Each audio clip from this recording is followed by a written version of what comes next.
মতুয়া কারে বলে? খাঁটি মতুয়া কেবা হয়? মতুয়ারা কিবা পারে বাবা তাই শুনিতে চাই। আমার কাছে বলছে মতুয়ারা কি পারে? খাঁটি মতুয়া কারে কয়?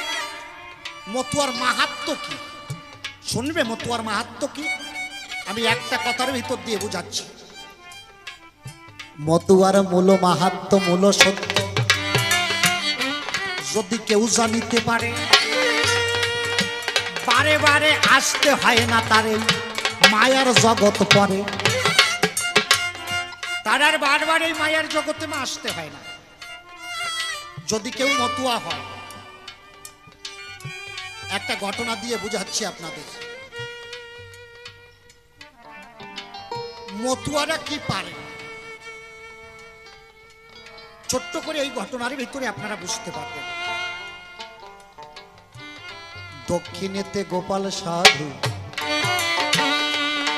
প্রেমের মধু ভরা, অন্তরেতে হরি নামে যার হৃদয় খানা পড়া। ওই গোপাল সাধু এক গ্রামে গো হরি নাম করি বাড়ে গেল। পাষণ্ডী ব্রাহ্মণ যত তার সম্মুখে এল। পাষণ্ডী ব্রাহ্মণেরা ওমা কথাগুলো মন দিয়ে শোনা, তার সম্মুখে এলো। জমিদারকে সামনে রেখে ওই গ্রামের মাতুব্বর জমিদারকে বলল, জমিদার গোপাল সাধুকে বলল, তুমি এই যে মধুমাখা হরিনাম করো, কৃষ্ণ নাম সর্বসাধ্য, বৈষ্ণব সর্বশ্রেষ্ঠ, ব্রাহ্মণ সর্বোৎকৃষ্ট, তুমি যে হরিনাম করো, তোমার হরিকে কি আমাকে একটু দেখাতে পারো? হ্যাঁ, তোমার হরিকে কি আমাকে একটু দেখাইতে পারো? গোপাল সাধু বলল, আমার হরি তো এখন দেহ ধরে জগতে নেই, আমি কেমন করে দেখাবো? হ্যাঁ, জমিদার কয়, শোনো, তোমার হরি তো দেহ ধরে জগতে নাই, তুমি ডাকলেই নাকি তোমার হরি তোমার কাছে আসে। তাহলে একবার হরিকে দেখাও। জমিদার বলল, আমি আমার হরিকে দেখাতে পারবো, তোমার বাড়িতে আনতে পারবো, তোমাকে দেখাতে পারবো, কিন্তু আমার হরি যদি আসে তুমি আমার হরিকে ধরতে পারবা তো? আমার হরিকে তুমি ধরতে পারবা তো? দেখেন প্রশ্ন কোথায়। বলল, হ্যাঁ পারবো। জমিদার বলল, যখন বলল পারবো, গোপাল সাধু বলল, যদি তাই হয় তাহলে কথা নাও, তুমি বাড়ি গিয়ে বাড়িতে একটা মহোৎসব দাও, আমি দল নিয়ে যাব, আর আমি ওই দলের ভিতরে হরি এসে নাম সংকীর্তনে মেতে হরি নাম করবে, তুমি হরিকে ধরতে পারবে। সাধুর কথায় জমিদার তখন গৃহে ফিরে গেল। বাড়ি গিয়ে জমিদার তখন অনুষ্ঠান পাতালো। বাড়ি গিয়ে জমিদার অনুষ্ঠান পাতিয়েছে, মহোৎসব হচ্ছে, মতুয়ারা দল নিয়ে ঢুকছে। ওই জমিদারের একটা পাগল ভাইপো আছে। আমার কথাগুলো শোনো, যারা বাড়ি যাচ্ছে অনেকটা দূরে, যাদের ডিস্টেন্স তারা যাক, তোমরা কথাগুলো শোনো। ওই পাগল ভাইপো ঘরের ভিতরে রয়েছে। জমিদারের ভাই বউ কেউ বেঁচে নাই, খালি ভাইপোটা আছে। তাই ঘরের ভিতরে তালা বন্ধ করে, ঘরের ভিতরে ঢুকিয়ে দিয়ে তালা বন্ধ করে রেখেছে। পাগল ভাইপো যখন জমিদার ঘরে তালা দিতে গেছে, ওই ভাইপো জমিদারকে বলছে, কাকা সারা জীবন তো আমাকে ঘরে তালা বন্ধ করে রেখেছো, সম্পত্তির লোভে আমি সম্পত্তি চাই না, তোমার বাড়িতে নাকি হরি বলা মতুয়ার দল আসছে, ওদের পদরজ হলো পরম সম্পত্তি, যে সম্পত্তি পেলে আর বিপত্তি থাকে না, মানুষের দিব্য প্রাপ্তি হয়, আমাকে ছেড়ে দাও, আমি হরি ভক্তের চরণ ধরি, প্রেমানন্দে গাই দেব।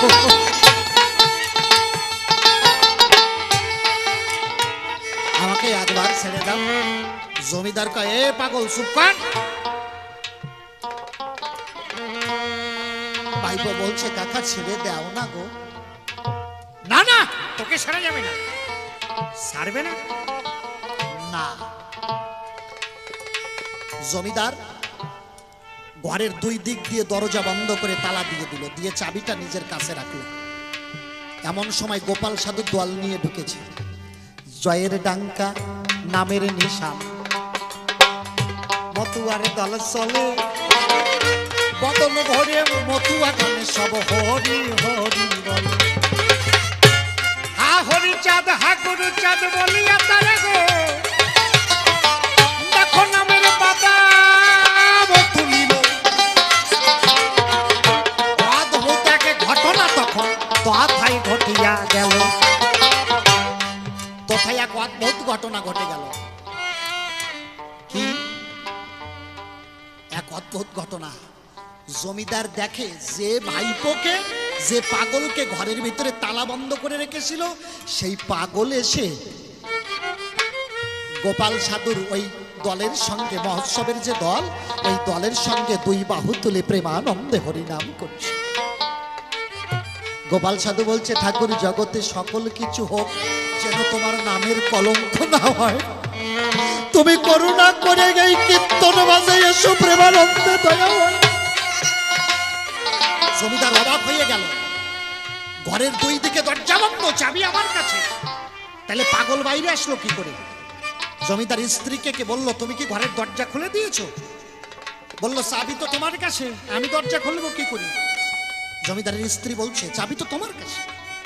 জমিদার বলছে, তাহলে পাগল বাইরে আসলো কি করে? জমিদার ওইখান থেকে ছুটতে ছুটতে ঘরের ভিতরে গেছে। গিয়ে দেখে যেমন ঘরের ভিতরে ভাইপোকে দরজা বন্ধ করে রেখেছিল, পাগল ঠিক তেমন অবস্থায় দরজা বন্ধ হয়ে ঘরের ভিতরে পড়ে আছে। জমিদার পাগলকে বলছে, এই পাগল, কি তুই তো ঘরের ভিতরে আছিস, তুই কি মহোৎসবে গোপাল সাধু ওই নাম কীর্তনের ভিতরে গিয়েছিলিস? পাগল বলে, কাকা কতবার তোমার চরণে অনুরোধ করেছি, তুমি তো আমাকে যেতে দাও নাই কাকা। কাকা জানো তো, জীবনে এই শুভ লগন বয়ে গেলে আর পাওয়া যায় না। দিন থাকিতে গণের জুয়ারে প্রেমানন্দে দেহ তুমি খুলে দিতে হয়।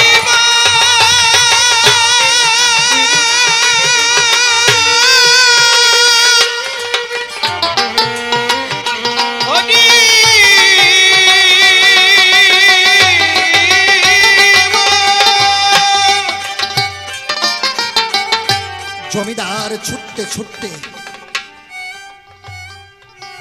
গোপাল সাধুর কাছে গেল। গোপাল সাধুকে বলল, আমার ভাইপোকে আমি ঘরের ভিতরে দরজা বন্ধ করে রেখেছিলাম, সে তো এখনো ঘরের ভিতরে আসে, তাইলে আমার ভাইপোর বেশে, ভাইপোর রূপ ধরে কে কে তোমার ঘরের মাঝে এসে প্রেমানন্দে, কে তোমার কীর্তন মাঝে এসে প্রেমানন্দে কৃষ্ণ হরি নাম করছে? গোপাল সাধু বলে, ও জমিদার, আমি বলেছিলাম না আমার হরিকে ডাকিলে হরি আসিবে, হরিকে ধরিতে সাধ্য থাকা চাই। আমার হরি এসেছিল কীর্তন মাঝে, তুমি ধরতে পারো নাই। জমিদার বলল, গোপাল, তাইলে কি আমার এই মানব দেহের কোনো গতি হবে না? আমি কি হরি পাবো না? গোপাল সাধু বলল, দেখো তাকাইয়ে ওই ধনির মাঝে আমার হরিপদ রেণু আছে, হরিপদ চিহ্ন আছে। দিন থাকিতে তুমি এই ধোলায় গড়াগড়ি যা। গোপালের কথায় জমিদার তখন রাজ আবরণ ছেড়ে দিল। ওরে গামছা পরে ধুলার মাঝে গড়াগড়ি দিল। আরে কি আনন্দ, কি আনন্দ গো! জমিদার দেখো ধলাই গড়াগড়ি যায়। একবার ভক্ত প্রীতে প্রেমানন্দে হরি হরি বলো, ভক্ত দায় হরি। তার মানে কি, আমার মতুয়ার মাহাত্ম্য কি? পাষণ্ড দলন্ড যারা, অন্তরে যাদের বিষে ভরা, হরি ভক্তের চরণ পেয়ে হয় নামে পাগল পারা, তারা প্রেমানন্দে কৃষ্ণ গুণ গায়ে গো। ও দেখো হরি গুণ গায়, আরে পাষণ্ড ছিল তত হরি নামে সবাই গড়াগড়ি যায়। এটা হরি ভক্তের মাহাত্ম্য। হাতে কাম মুখে নাম, তাতে পাবে পরিণাম। অন্য যুগে কি ছিল? অন্য যুগে হরি নাম করতে হবে, সংসার ত্যাগ করো, স্ত্রী পুত্র ছেড়ে দাও। আমার হরি ঠাকুর বললেন তা নয়, দরকার নাই, হাতে কাজ করো, মুখে নাম করো। তার কারণ কলির জীবের জনিগত মন আর অন্নগত প্রাণ, এরা ভাত আর নারী ছাড়া কেউ বাঁচতে পারবে না। তাই যদি সকল কর্মের মাঝে যদি নিত্যানন্দে যদি চিদানন্দে হরিগুণ গায় আর নাম করে কাজের ভিতরে থাকে, তার কাছে ধরা দেবে প্রেমানন্দে হরি হরি হরি বল হরি বল হরি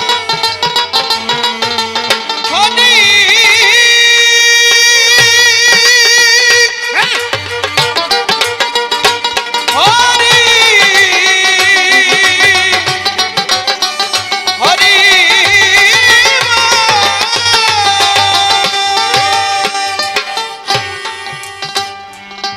কৃষ্ণদাস কবিরাজ চৈতন্য চরিতামৃত রচনা করলেন।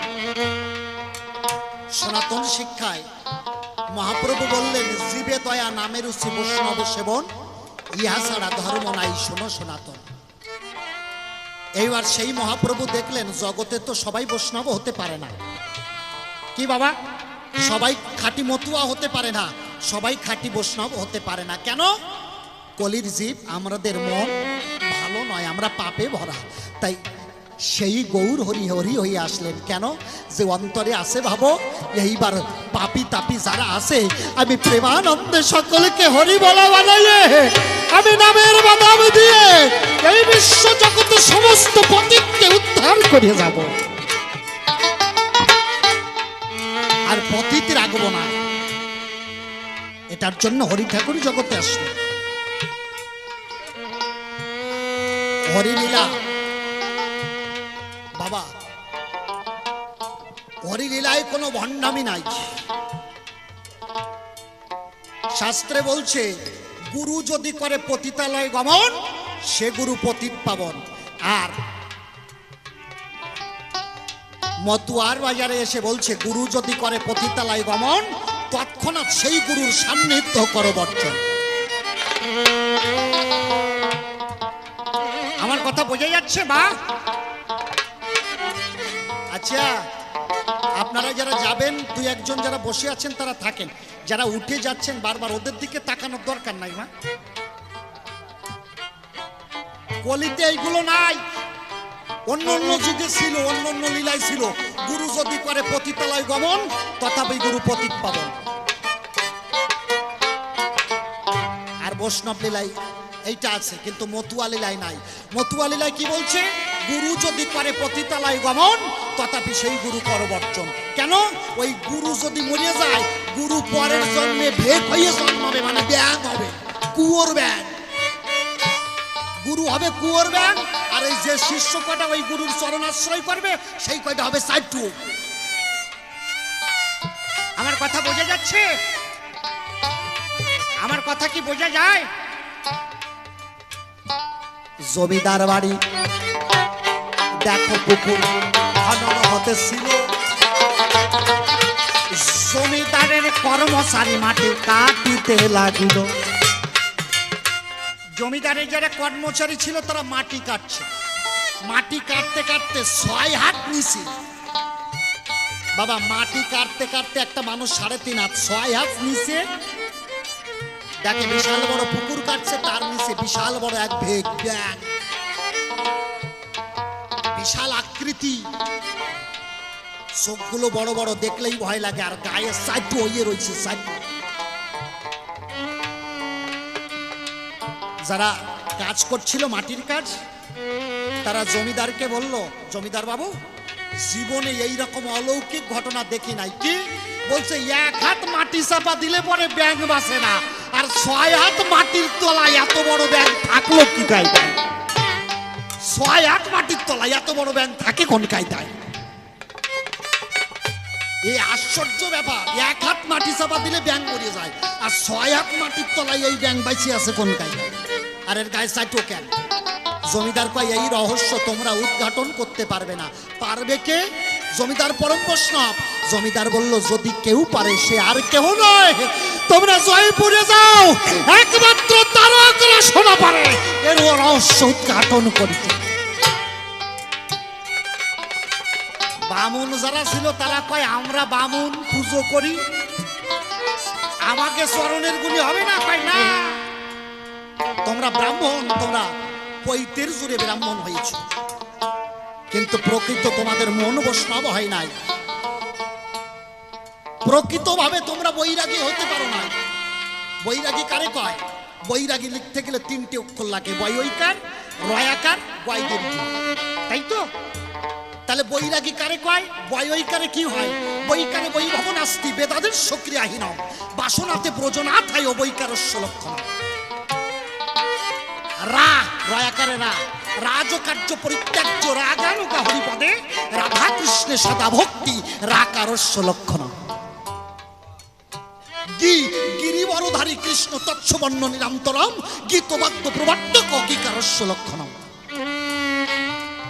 এই গুণ কয়জনের মধ্যে আছে? একমাত্র বৈরাগী যদি কেউ হয়, বৈষ্ণব যদি কেউ হয়, তারক রসনা, তারক রসনা জানিতে বাসনা।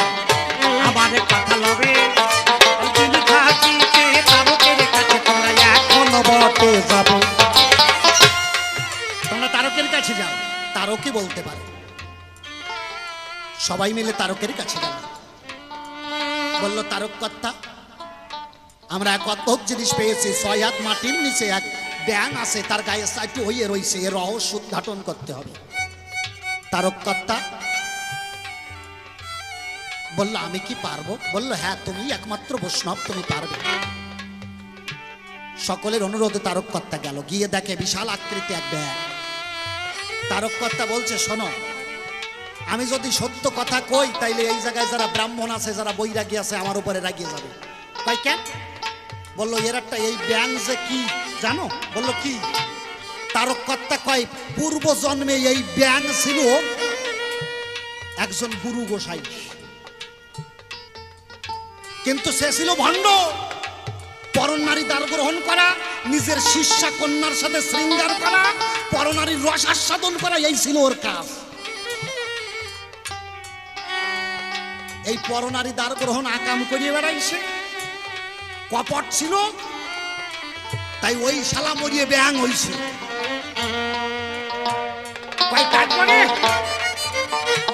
ওই গায়ে যে কয়টা সাইটু দেখতিস, ওই সাইটু কয়টা হলো শিষ্য। ওরা জানতো গুরু খারাপ, গুরু খারাপ জেনেও গুরুর সঙ্গ পরিত্যাগ করে নাই, গুরু অপকর্ম করেছে, গুরু শিষ্যা কন্যা পরনারী দ্বার গ্রহণ করছে, এটা জেনেও গুরুর চরণে ভক্তি রেখেছে। তাই গুরু আকাম করে জেনেও যে গুরুর সংস্পর্শ ত্যাগ না করে, সে কয়টা পরের জন্মে মরিয়ে ওই কয়টা ওই গুরু সাইটু হয়ে জন্মায়। এই যে কয়টা আছে সব কয়টাই সাইটু, সাইটু শিষ্য, সত্যি গুরুর মধ্যে শিষ্য। এই কয়টা সত্যি গুরুর মধ্যে শিষ্য। দেখেছেন ব্যাং তারক কর্তার ওই কথা শুনে তার চোখ দিয়ে টলটল করে জল পড়ছে, টপ টপ টপ টপ করে জল পড়ছে। লাভ দিয়ে ব্যাং তখন তারকের চরণে গেল, চরণে পড়িয়ে ব্যাং তখন তার জীবন বিসর্জন দিল। তারকের চরণে লাভ দিয়ে ব্যাঙের চোখ দিয়ে টপ টপ করে জল পড়ছে। ব্যাং জীবনে বিসর্জন দিয়ে ব্যাং যেন বলতে চাইল, হে তারক, পূর্ব জন্মে আমি পাপ করেছিলাম, তোমার মতো বৈষ্ণবের পরশে দেহ খানা সরস হয়েছে, আমাকে আশীর্বাদ করো। তোমার ভক্ত হরি ভক্ত চরণ ধুলি নিয়ে আমি প্রেমানন্দে নিত্যের মানুষ নিত্যে চলে যাই।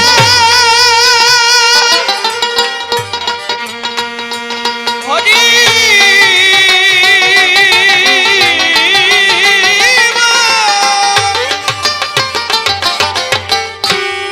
ব্যাং মরিয়ে পড়িয়ে গেল, আর ওই সাটু দেখতে দেখতে খসে গেল।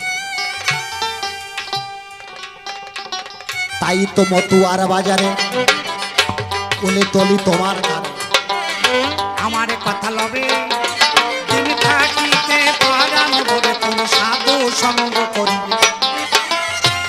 ওরে সাধু সঙ্গের বাতাস তুমি গো লাগাবে তোমার সারা গায়ে, আর চরিত্র পবিত্র যেন তোমার সদা রয়। মতো আদর্শ দাঁড়িয়ে আছে তিনটে কথার উপরে: সত্য, সরল, পবিত্রতা। তোমাকে সত্যতা রক্ষা করতে হবে, দেহটাকে মনটাকে সরল করতে হবে, সরলে সহজে দীনবন্ধনে। আমি সুরাজ সরকার হয়ে বলছি, প্রয়াত শ্রদ্ধেয় অমূল্য রতন সরকার মহাশয়ের একখানা গান আছে, সহজ ভজন সহজে হয় না, মরিলে বাঁচিতে পারে মরে কয়জনা, সহজ ভজন সহজে হয় না। সহজিয়া ভাব যেমন আশ্রয় করতে হবে, তেমনি চিত্তটাকে, মনটাকে, মানসিকতাটাকে সরল করতে হবে। তাহলে তোমাকে সত্য কথা বলতে হবে, সরল হয়ে চলতে হবে, সত্য সরল আর পবিত্রতা রক্ষা করতে হবে। এইভাবে এই ধারা যখন বহিবে তোমার হৃদয়, হৃদয় মন্দিরে ধরা দেবে তখন হৃদয়াময়, তখন চিদানন্দে শান্তি হরির যুগল মিলন গো তুমি দেখিবারে পাবে। সহস্রারের পরপারে তখন যুগল মিলন হবে। কি আনন্দ, কি আনন্দ, শান্তি হরির যুগল মিলন হলো। একবারে চাঁদ বাতনে প্রেমানন্দে সবাই হরি হরি বল। এই বললাম দুটো। আর একটা প্রশ্ন করেছে, সংসারে থেকে মানুষ কেমন করে ব্রহ্মচারী হয়, তাই তো নাকি এটাই তো, নাকি এর ভিতরে আর কিছু আছে? হ্যাঁ, ও সংসারে থেকে কেমন করে, সংসারে থাকিয়া ব্রহ্মচর্য, গার্হস্থ, বানপ্রস্থ আর সন্ন্যাস কি করে হয়। সংসারে থাকিয়া ন্যাসী বানপ্রস্থে ব্রহ্মচারী, গার্হস্থ প্রশস্ত ধর্ম লয়ে নিজ নারী, সংসারে থাকিয়া ন্যাসী বানপ্রস্থে ব্রহ্মচারী। কেমন করিয়া সংসারে তুমি সন্ন্যাস হবে ভাই, তোমার কাছে জানতে আমার বড় ইচ্ছে হয়। সংসারে থেকে কেমন করে সন্ন্যাসী হওয়া যায়? বাবা, সব হয়। হরি লীলা ধরিয়ে যদি বুঝাই, এই সংসারের ভিতরে সকল কিছু আছে। বিষয়টা কেমন? আপনারা ওমা বাড়ি যাচ্ছ নাকি মা? এতক্ষণ যে বসে রইছো, আমার বাবার ভাগ্য ভালো, যে পরিমাণে বৃষ্টি হচ্ছে কি তাই রে? তবে সত্যি এখানে ভক্ত। আমি এসছি 2.5 ঘন্টা 3 ঘন্টার কাছাকাছি যাই প্রায়। এখনো আপনারা যে বসে আছেন, কতক্ষণ হয়েছে? কতক্ষণ হয়েছে? অনেক সময় হয়েছে না? এতক্ষণ যে আপনারা বেশি রয়েছেন, এই জন্য আপনাদের একটা ধন্যবাদ। তবে আমি মনে হয় আমি নামিয়ে গেলি আর আপনারা বেশিক্ষণ টেকবেন না, আমার বোঝা হয়ে গেছে।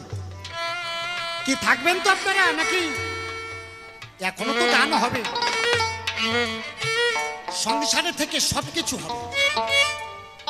হরি ঠাকুর বললেন, তোমার নির্জনে দেহটাকে দই পাতাতে হবে। বিষয়টা কেমন? নির্জনে দই পাতানোর কথা হরি ঠাকুর বললেন। কোথায়? আপনারা হরিগুরু চরিত সুধাই দেখবেন। বিচরণ কর্তাকে কইছে, ও বিচরণ কি কয়? বাবা, আমি হরি নামে দেহতরি ছাড়িয়ে দিছি। হরি নামে দেহতরি ছাড়িয়ে দিছো? দিছি তো। ও হরি নামে দেহতরি ছাড়িয়ে দিছো, ভালো কথা। ও বিচরণ, দই পাতাতে পারো? বিচরণ কয়, গুরু সাথা উঠে বাবা, দই পাতাই কি করি? কয়, আলো শালা, এখনো দই পাতাতেই জানিস না? তুই দেহতরি ছাড়বি কি করে? ঘরে ফিরিয়ে যা, এ লবণের ব্যবসা কর। দই পাতা তুই কি করি? বাবা, ছোট্ট একটা উপমা দিয়ে বুঝাচ্ছি। মনে করেন একটা চিনির পাহাড়, একটা পিঁপড়ে ওই চিনির সন্ধান পেয়েছে। পেয়ে পিঁপড়ে মনে মনে ভাবছে, আমি চিনিটাকে গালে টানিয়ে নিয়ে যাব।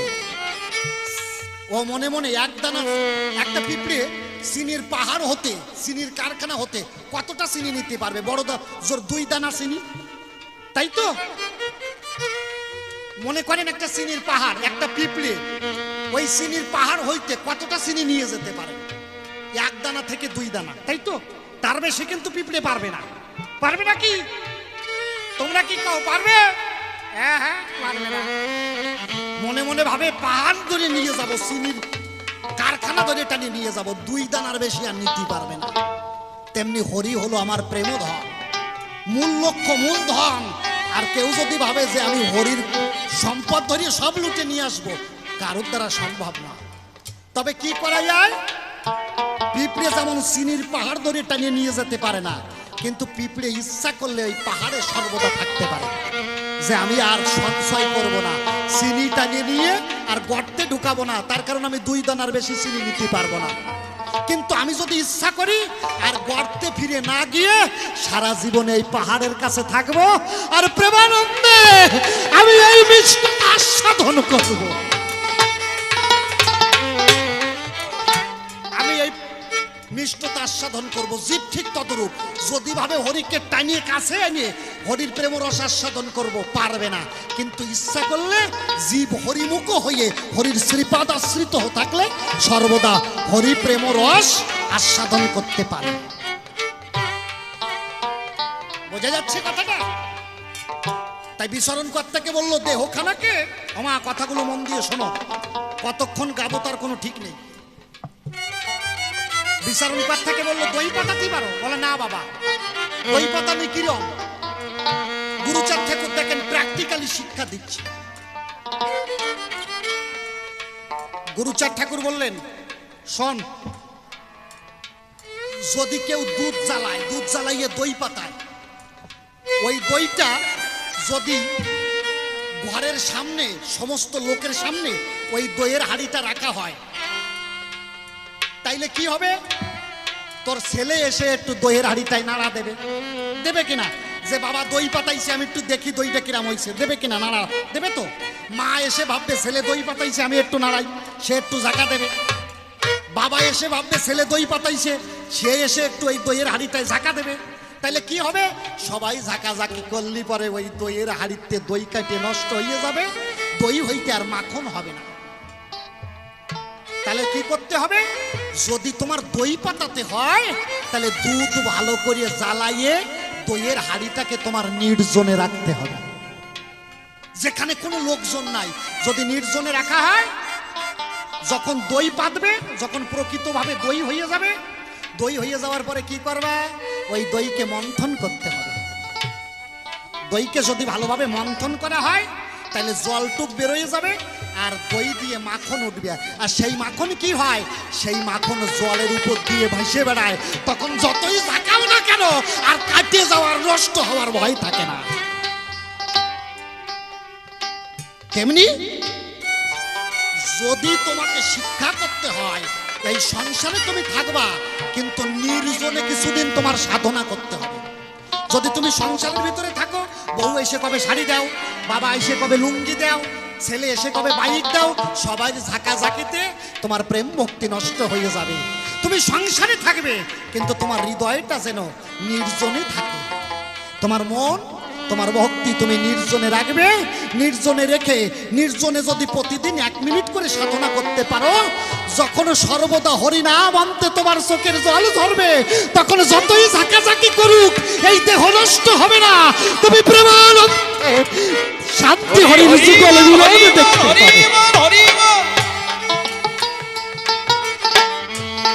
প্র্যাকটিক্যালি কথা, এসে খাস বাংলায় আর কতি পারবো না। হয় বোঝোতে বোঝো, নাই ঢক করে চোখ বোঝো। এত বাঙাইয়ে এসে আর বেশি খাস বাংলায় আমি কব না। তাইলে কি করতে হবে? সংসারের ভিতরে গার্হস্থ্য, বানপ্রস্থ, ব্রহ্মচার্য, সন্ন্যাস সকল কিছু হবে, কিন্তু দেহটাকে তোমার নৈবেদ্য করতে হবে। অপ্রশ্ন করেছে না, আমি বৈষ্ণব সাহিত্য দিয়ে একটা ঘটনা দিয়ে বুঝাচ্ছি, আপনারা একটু মন দিয়ে শুনবেন। এক ঋষি ভজে কালো শশী, কৌশিক তাহার নাম, গভীর ওই অরণ্যে সাধনা করে সে ভক্ত গুণাধাম। ওই ঋষি, আমার কথাগুলো মন দিয়ে শোনো, ওই ঋষি গভীর অরণ্যে বসে সাধনা করছে। নাম কি? কৌশিক।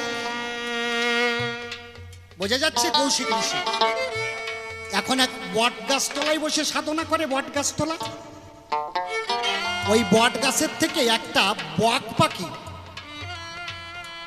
কি তোমরা চলে যাচ্ছ নাকি রাগ হইয়ে নাকি? যাও যাও যাও যাও, আমি এই প্রশ্নের জবাব সেরে যাও দে, যাও যাও যাও, দাঁড়াতে যাবো। আমার এই মা মশলা মশলি করতেছে আধা ঘন্টাতে, মাঝের দিয়ে যাচ্ছে না বলে যাইতে পারতেছে না। আমার আর কেউ আছে নাকি? তোমার কেউ ডেকে নিয়ে যাও।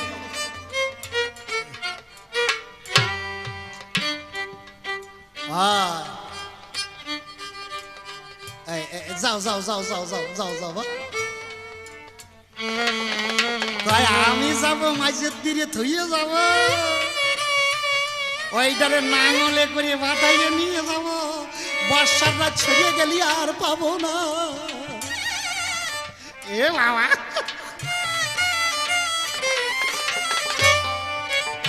ওরা যাক, ঘটনাটা শুনুন। ওই ঋষি জঙ্গলে বসে সাধনা করছে। ছোট ছোট, ওই ঋষি জঙ্গলে বসে সাধনা করছে। কথাটা শোনো, আমার কথাগুলো মন দিয়ে শোনো। ঋষি জঙ্গলে বসে সাধনা করছে, এমন সময় একটা বক পাখি ঋষিটার গায়ে মল ত্যাগ করে দিয়েছে। মনেরও আবেগে পড়িয়ার আগে পাখির দিকে তাকায়, তাকানো মাত্র পাখি মরিয়া ওই মাটিতে পড়িয়া যায়। ওই বক পাখি যখন ঋষির গায়ে মল ত্যাগ করেছে, মল ত্যাগ করার সাথে সাথে বক পাখিটা দিকে ঋষি তাকাইয়ে পড়েছে প্রধান্বিত দৃষ্টিতে। যখনই তাকিয়েছে বক পাখিটা মরিয়ে মাটিতে পড়ে গেছে। ঋষি মনে মনে ভাবতেছে, আমি সংসার ত্যাগ করেছি, বউ সংসার ছেড়ে দিয়েছি, বাড়ি ঘর ছেড়ে দিয়েছি, আমার সাধনার কি প্রতাপ, সংসারী করলে এই শক্তি অর্জন করতে পারতাম না। একটা বকের দিকে তাকাইছি, বক মরিয়ে মাটিতে পড়িয়ে গেছে। এই যে ঋষির মনে অহংকার হয়েছে, আমি সংসার ত্যাগী, সর্ব ত্যাগী। ঋষি বিকেল বেলায় এক বাড়িতে ভিক্ষা করতে গেছে। এক বাড়িতে ভিক্ষা করতে গেছে। সেই ভিক্ষা করতে যে বাড়িতে গেছে, ওই বাড়ির ওই নারীর নাম হলো মালাবতী। ভিক্ষাঙে দেই বলে ঋষি দরজায় দাঁড়ালো। মালাবতীর কাছে ঋষি তখন ডাকে দিয়া কহিল, মালাবতীর কাছে বলছে, আমাকে কিছু ভিক্ষা দেবে? মালাবতী বলছে, আপনি বসুন, আমি ভিক্ষা না নিয়ে আসা পর্যন্ত আপনি এখানে থাকবেন। মালাবতী ওই যে ঘরের মধ্যে ভিক্ষা আনতে গেছে, 5-6 ঘন্টা হয়ে গেছে আর ফিরে আসে। 6-7 ঘন্টা পরে মালাবতী ভিক্ষা নিয়ে এসেছে। ঋষি ক্রোধান্বিত হয়ে ওই যে বনে বকের দিকে রাগ হয়ে তাকাইয়েছিল, ঠিক সেই একই দৃষ্টিতে ওই নারীর দিকে তাকালো ক্রোধান্বিত হয়ে। নারীটা বলছে, ও ঋষি, কি তুমি আমার দিকে ক্রূর দৃষ্টিতে তাকাচ্ছ, ক্রোধান্বিত হয়ে তাকাচ্ছ, কিন্তু তুমি ভাবে না আমি কিন্তু জঙ্গলের সেই বক পাখিটি নই। ঋষি অবাক হয়ে গেল। কৌশিক মুনি, আমি যে জঙ্গলের ভিতরে বকের দিকে তাকাইয়েছিলাম, এ ঘটনা আমি জানি আর আমার ভগবান জানে। বক মরে পড়ে গেছিল, এই নারী ঘরে বসে কি করে জানলো? সাথে সাথে নারীর চরণে পড়ে গেছে, ওমা তুমি ঘরে বসে জঙ্গলের ঘটনা কি করে জানতে পারলে? এ ঘটনা তো জগতে কেউ জানে না, আমি জানি আর গোবিন্দ জানে। তুমি কি করে ঘরে বসে জানলে? কোন সাধনার জোরে জঙ্গলের ঘটে যাওয়া ঘটনা ঘরে বসে মানুষ জানতে পারে? তোমার সেই সাধনাটা কি? নারী বলছে, আমার কোনো সাধনা নাই। আমার ঘরে আমার বৃদ্ধ স্বামী রয়েছে, আমার বৃদ্ধ স্বামী, আমি আমার বৃদ্ধ স্বামীর সেবা করি। আমার স্বামী রোগগ্রস্ত, বিছানা ছেড়ে উঠতে পারে না, আমি তার চরণ সেবা করি। আমার সেবায় প্রসন্ন হয়ে আমার স্বামী আমাকে আশীর্বাদ করেছে। এই বিশ্ব ব্রহ্মাণ্ডের কোনায় কোনায় যাহা কিছু ঘটবে, ঘরে বসে আমি সকল কিছু চোখ বন্ধ করলে দেখিতে পাবো।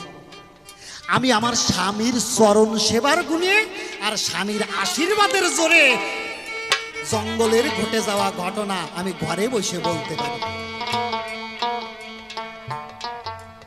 ঋষি অবাক হয়ে গেছে, শালা আমি সংসার ছাড়লাম কি করি, কি করতে?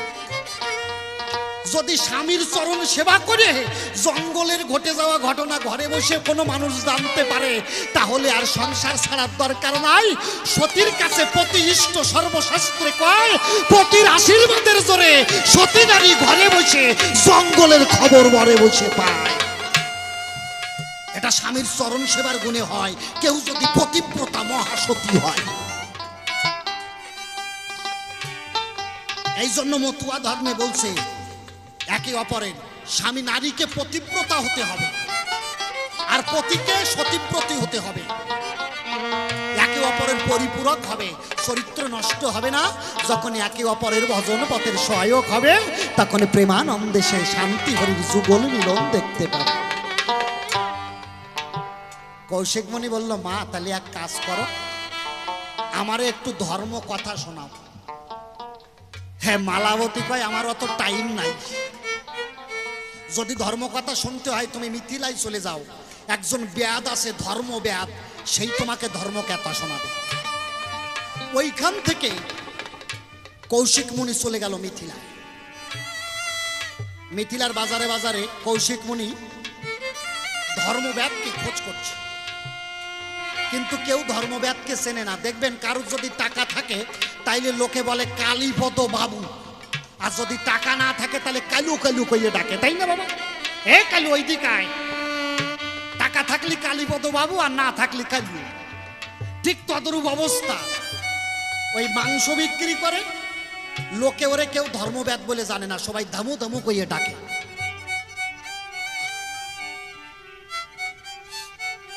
কৌশিক মুনি মিথিলার বাজার ঘুরিয়ে পেল না ধর্মব্যাদকে।